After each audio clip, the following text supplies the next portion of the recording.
We're back, people, and today we're breaking down film on Mason Taylor, LSU tight end for the 2025 NFL Draft. He's another one of those prospects that's just like super well-rounded. He can play as your inline Y. He's a good run blocker, pass protector, can go out there and do all those types of different things for you. As a blocker, I like the physicality he plays with, has enough size to do the inline stuff. But then he also has that well-balanced approach to also play some receiver. He has really solid hands down the field. I think he's a fluid mover, which helps him, find some soft spots versus zone. Also helps him as a guy after the catch. Very quality hands. Like, he is constantly making tough catches for LSU down the field. Contest his situations. He has a natural feel for the game. He's son of, Jason Taylor, who's like Miami Dolphins legend, was an edge rusher. But just really good threat downfield. Can get open versus man coverage, find soft spots versus zone. Pretty solid threat for you after the catch. It's just like, feels like he has like not like any like elite traits, but he's like very solid all around it, all of like the main things that you're looking for from your tight ends. To me, he's a day 2 guy and one of the better options in the class. Like, here, see him starting out, and like this tight alignment, but more of like a big slot. He can do a lot of this work. You can see the fluidity. Look at him hand fight to get through some contact from linebackers, snap his head back around. Just very comfortable working in the middle of the field. I like this part. Working through contact, hits like an arm over there, not really slowed down by it at all, and then once he gets past, snap the head around, get between the 2 linebackers, catch the ball, hands catch, initially, right away become a threat as a receiver. I feel like he plays with pretty good like fluidity, flexibility. I feel like he's definitely a threat if you want to hit over that intermediate middle part of the field. Mason Taylor can be that guy at tight end for pretty much any team at the next level. I feel like this is such a good tight end class anyway, so it's kind of tough to predict where players are going to go, because usually tight ends go higher than they should just because the classes are weak. But with this one, with it pretty stacked, teams are going to find some talent later on than expected. He's also good blocker on the move here. They give him basically as like a lead momentum double team type situation on this edge defender. Look at him attack the low hip, just completely widen number 4 out of this play. Help Campbell put him to the ground. Love that. Takes a good angle there. He plays fast. Like, he's a good play speed guy. Just helps open up this lane for that running back, and he'll get involved as a blocker, doing it on the move, but also I like him attached to the line of scrimmage doing some stuff. I wouldn't say he's like an elite blocker or anything, but he can definitely get the job done. For a guy that's also a pretty good receiver, it is tough to find guys that are balanced like this, and this class has a few of them that can block but also be solid receivers, like Gunnar Helm, Tyler Warren. I think Taylor's kind of a part of that group. He can be a red zone threat initially in pass protection, late release. Like that. Throw the fade to him. Good tracking. Tough hands. Get the feet in bounds. Drag. Situational. Good awareness of where he is on the field. Want to see this, and you can see him tracking it all the way through. And it's not like a super easy catch over the shoulder, fully extended, 2-hand snag. That's what you want to see. Some tough catches down the red zone. When you're in that red area, can they be a plus for you? And I think Taylor's one of those guys that's a plus, not only as a receiver, but compared to most blocking tight ends, he's also going to bring some pluses there. And then here he gets engaged like as a pass protector, and this is versus some pretty good competition I've seen him like pass protect against. But like, look at his feet, look at him mirrored match, look at him redirect to the inside to get his hips back across, and he's playing with like good technique, like good bend in the knees, wide base, his chest is up, he's not leaning over the top. And then now he's able to, what's the guy who tries to work back to the inside? Look at him refit his hands, reset, bring his hips back across, bring his feet with him.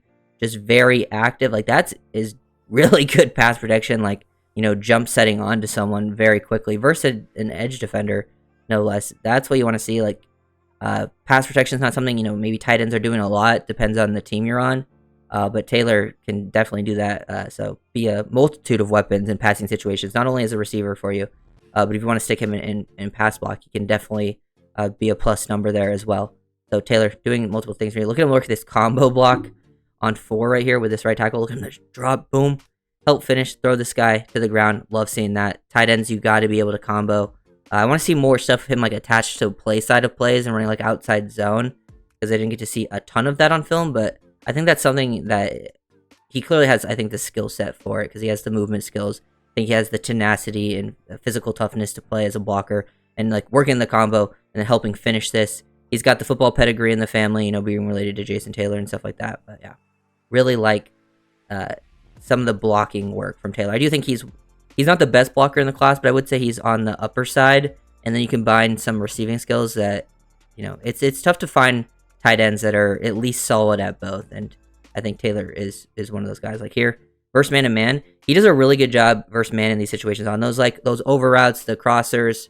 We saw those like glance routes, the stuff over the middle, like those initial crossers versus zone. He can get open, work through contact, but he does the same thing versus man. Like he is able to lean into the DB, throw like that. He leans back in, knows that he's going to create separation, and then boom, hit the chicken wing, separate, use your arm, physicality, and then he also has the explosiveness to pull away laterally. And so now he's able to create separation. Quarterback's getting pressured, so the ball doesn't come right away, but he sticks with it. I actually like how he slows down there. He does a great job of he has such a good feel for play. Sometimes he will lose, he will let the guy get back into his chest or get back into him and close so he can create late separation too. He's open, but if he just keeps kind of running, this guy's going to get there late and then probably just knock the ball down. But since Taylor slows down early, gets a feel for where the guy is, and now is able to use his body to shield him, he's able to go up, make a play like he's a basketball player, box the guy out, and then make a tough catch at the catch point. Really good quality hands. You can see the body control in air, pull it away, come down with it. Love the tough hands. Here's another example, working down the field. Now this is more of a deep over route. He can be a seam threat for you, working through contact, trying to get carried there by number 2. Make a tough hands catch with a guy over him. You got to be able to do this as a tight end if you're a receiving threat for a lot of teams at the NFL level. And going over the top, layered throw, he pulls that in, pulls it away, comfortable with his hands. And not only does he pull it away, he's able to stay on his feet. Obviously it doesn't turn too much, it gains, but those are hidden yardages. A lot of guys catch that ball and instantly fall to the ground. He catches it and then falls forward for an extra 5. That's exactly what you want to see. And I like the receiving ability Taylor potentially has in that middle of the field for sure. And he bends that down. That's a deep play too. I think he could be kind of a deep threat for you. Here he is off screen to start. To the left, he will work through 8. Look at him just look at 8. 8 has the natural leverage range, and he's waiting for it because Taylor loves to run those aim breaking routes, and 8 is going for it. But Taylor's able to set it up, set into leverage, and then once he gets there, he stabs up into 8, which gets him to hesitate just enough. Now he's able to break across his face horizontally and then make another good hands catch. He is one of the better hands catchers in this class.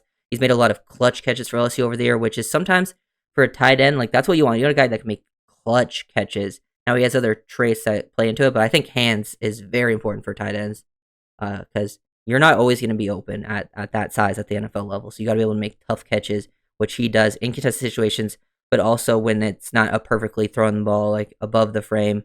That's a big part of Taylor's game. Love how reliable he is as a player. Here we get to see some off-script work in man-to-man versus a corner initially. I think does a good job leaning into the DB. Boom, try to create separation horizontally.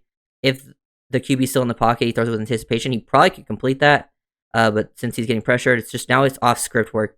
Now look at Taylor swing back around. You can see the fluidity. He's definitely a very fluid and flexible player in his lower half. Able to bend this back around. Him and the quarterback on the same page. Throw that hand up. Ball's thrown across the body. So Taylor makes a very good heads-up play. When the ball's thrown across the body, work back towards the ball. You don't work back towards the ball. DBs are going to pick it. Works back towards it. Catches it. Now he does go down here with his elbow. But if this is in NFL level, he's able to get back up, which he does get back up and try. And he does break the tackle. They start to blow the whistle right here because he was down. But he would have probably scored a touchdown at the NFL level with how these DBs played it. Maybe they would have played with more effort, but they still, at least 3 tried to tackle him. And he runs the end zone, but they blew him down at that point, where I ended the video. But Taylor making good plays off script. Very smart player, reliable. Here's an example of him working some of that stuff. It's those aim-breaking routes where he's running, digs, overs, underneath crosses. Just on these over routes, man, look at him.